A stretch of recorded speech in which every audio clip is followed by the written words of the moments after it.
O indicador delta volume é uma ferramenta técnica utilizada para analisar a pressão de compra e venda em ativos financeiros, como ações, futuros, criptomoedas, entre outros.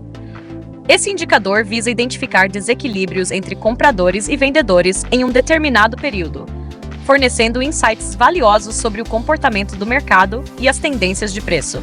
A análise do delta volume é particularmente popular em mercados onde o volume de negociação é um fator crítico, como os mercados de futuros. 1. Definição e cálculo do delta volume. O delta volume representa a diferença entre o volume de compra e o volume de venda em um determinado intervalo de tempo. Para calcular o delta volume é utilizada a seguinte fórmula: text delta volume igual text volume de compras, volume de vendas. Se o resultado for positivo, significa que o volume de compra foi maior do que o de venda, indicando uma pressão compradora. Se for negativo, sugere uma pressão vendedora. 2. Interpretação do delta volume.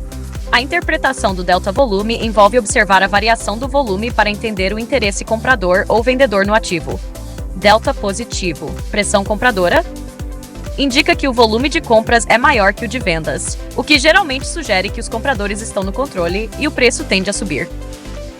Delta negativo, pressão vendedora, indica que o volume de vendas supera o de compras, o que sugere uma pressão vendedora e possível queda no preço. 3. Aplicações práticas do delta volume. O delta volume pode ser utilizado de diferentes formas para obter insights de mercado. Identificação de reversões.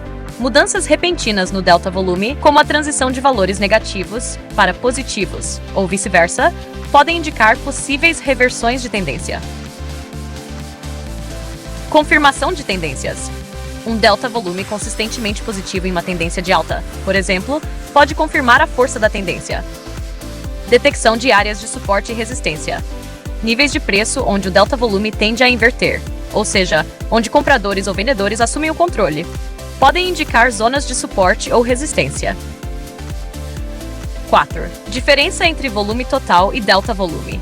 O volume total mede o número total de transações, independentemente de serem ordens de compra ou venda, enquanto o delta volume foca no saldo entre compra e venda, ajudando a identificar a direção predominante no mercado.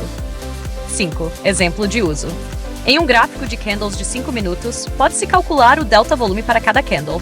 Um delta positivo e crescente ao longo de vários candles pode indicar uma pressão compradora que deve sustentar a tendência de alta.